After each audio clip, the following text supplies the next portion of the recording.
My name is Laura Williams, and I joined the Department of State in 2001. I am currently the Deputy Chief Information Officer for Enterprise Services.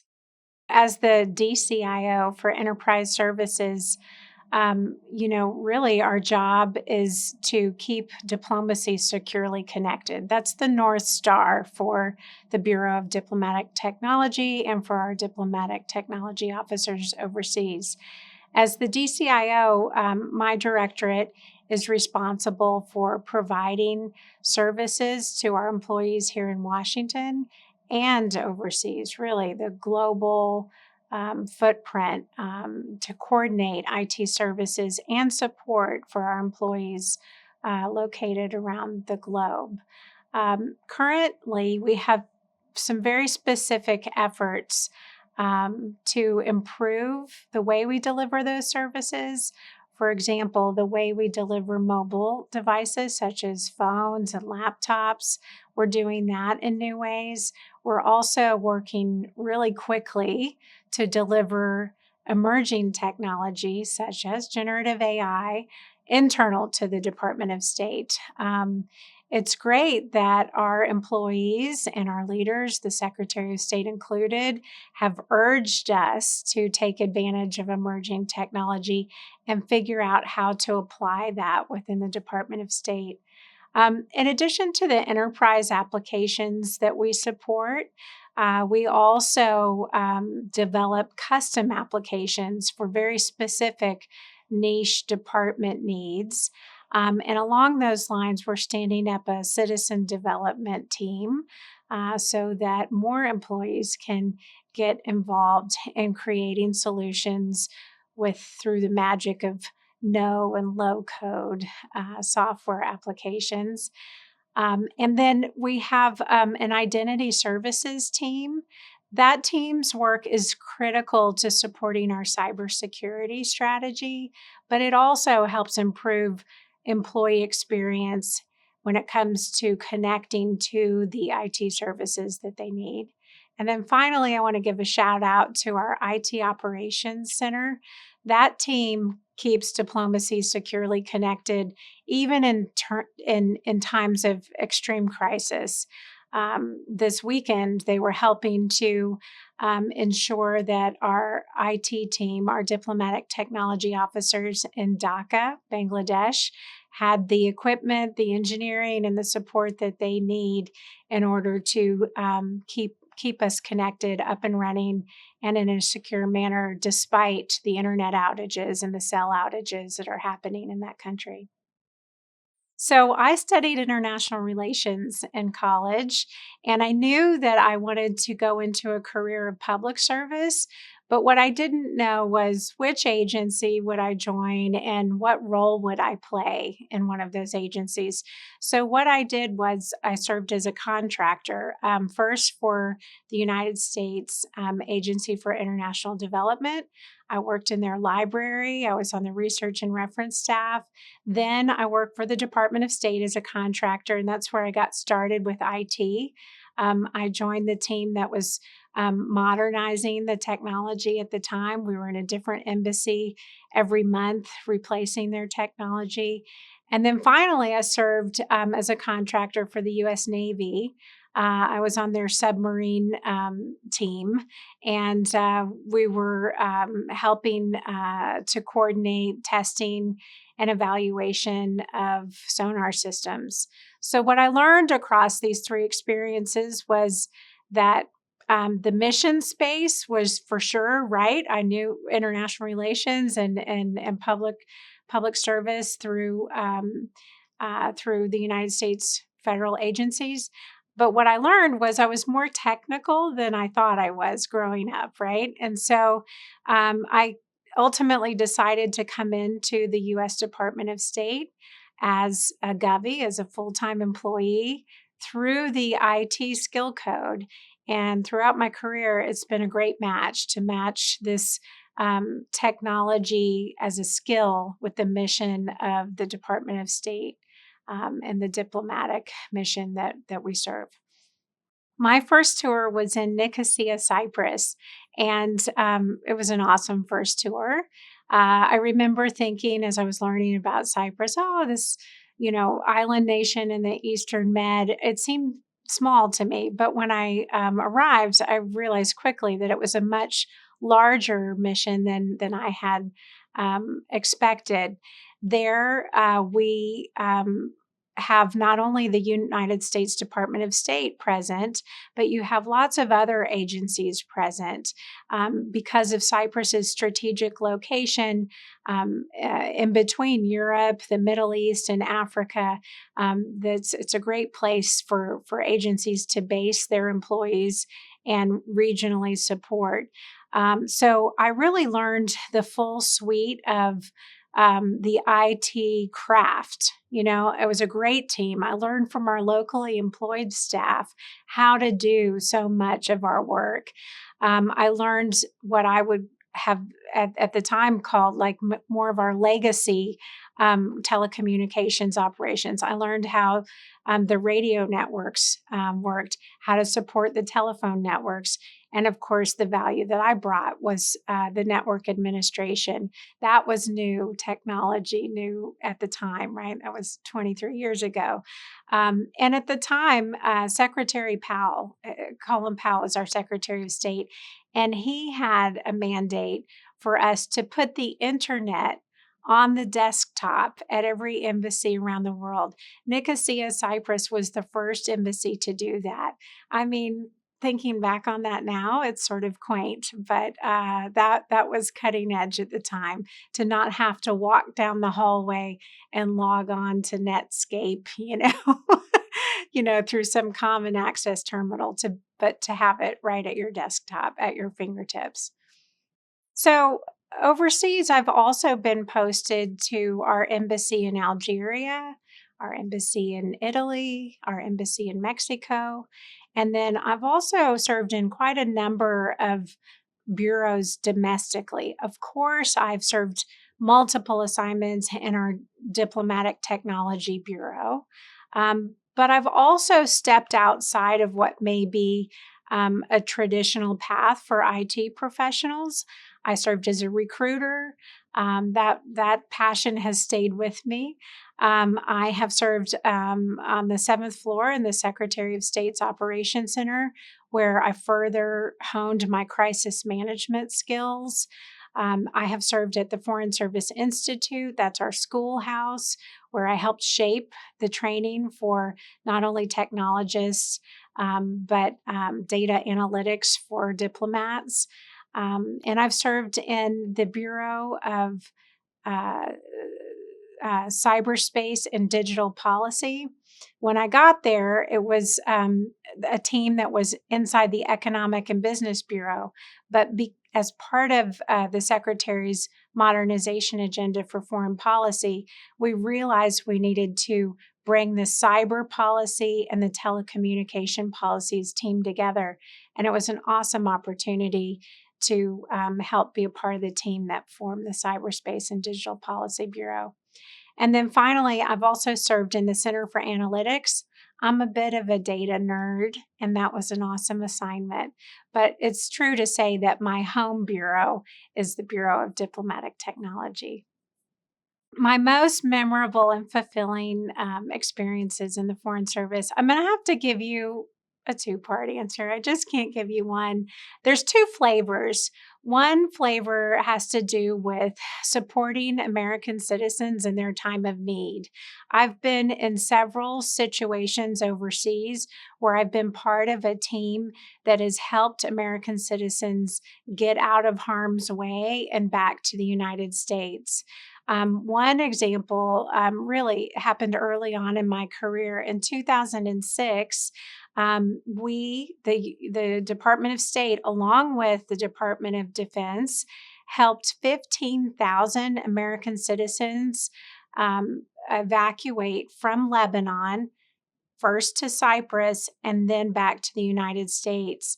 And being a part of that evacuation, being able to help those American citizens stay together as a family and get out of harm's way, make sure that their documentation was in order, or assist them with any medical needs that they may have, and then get them back to the United States.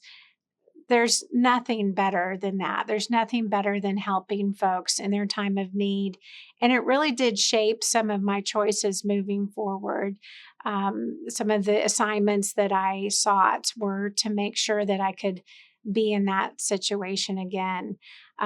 Sometimes you plan for that, and sometimes it just comes to you. When we were in Mexico, um, we had been there all 3 whole days. We were still in temporary housing, and Hurricane Odile landed in Baja California, and we needed to set up a task force to help get American citizens out of Baja California and back to the States.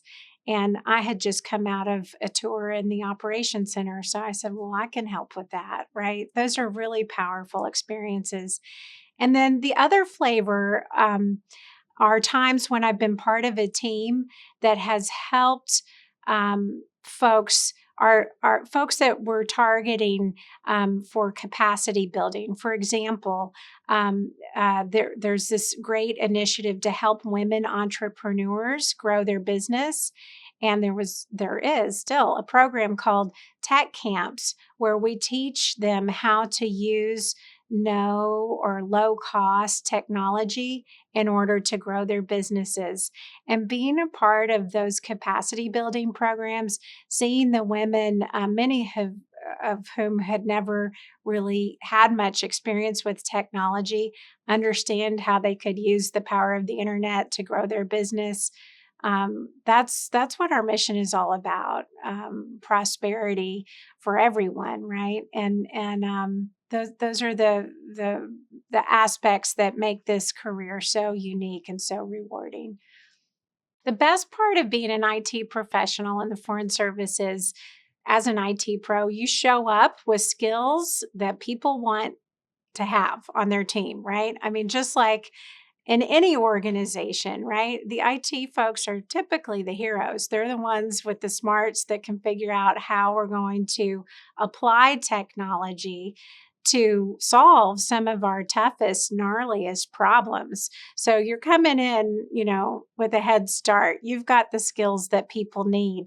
And then the ability to join this team, this diverse team of employees in the State Department that come from every state in the United States and that have experience and skills from such a broad array, such a broad background, to join that team and be able to serve alongside them overseas, where you join locally employed staff who have their own skill sets and their own values, to join employees, Americans from other agencies, from the Department of Defense, from the Department of Commerce, from the U.S. Agency for International Development, from Department of Homeland Security, this huge country team, we call it, right? To be part of such a diverse team and to be pulling together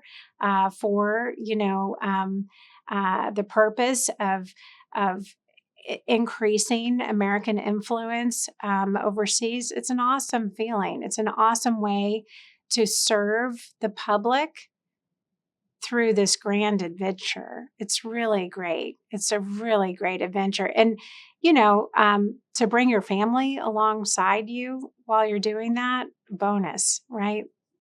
A typical day for a diplomatic technology officer, that's such a tough one, but I'll take a crack at it. Hopefully, you'll ask this to lots of other people too, because you're going to get a different answer every time. So, I've said this before, but it's worth saying again. Our North Star, our main goal, is to keep diplomacy securely connected. Okay, so we do this in a variety of ways through a variety of types of technology. So, a typical day as a diplomatic technology officer may mean that you are focused on not only maintaining, but making sure other employees non technology experts at the embassy or consulate know how to use those systems. So, radios, they come into play during emergencies. Right now in Dhaka, they've turned off the internet and the cell service. And so they're using their radios in order to communicate. They're also using some satellite systems. So, understanding how to maintain and train our folks on how to use these systems, that's part of our everyday work. But part of our everyday work is also helping our employees, our diplomats understand how to apply, I would say, more emerging technology than radio, telephone, and network, but emerging technology to further their business. So, let me give you an example. Everybody, of course, is talking about generative AI and Chat GPT. Well, as the chief technologist at an embassy, you are the primary consultant or the expert who can make sure that the employees at that embassy know how to safely, and you've heard this, responsibly use AI to get the job done. And that can mean Chat GPT, so completely unclassified use of that technology, or we've got some solutions inside our network now where people can engage with this kind of technology to get the job done. So, your part, I would say, technologists maintaining, supporting, and training on the technology that exists. And then your part consultant explaining how the power of this technology can further diplomacy. And it's really not just technology. As a support tool, more and more technology is an important pillar of our diplomatic agenda.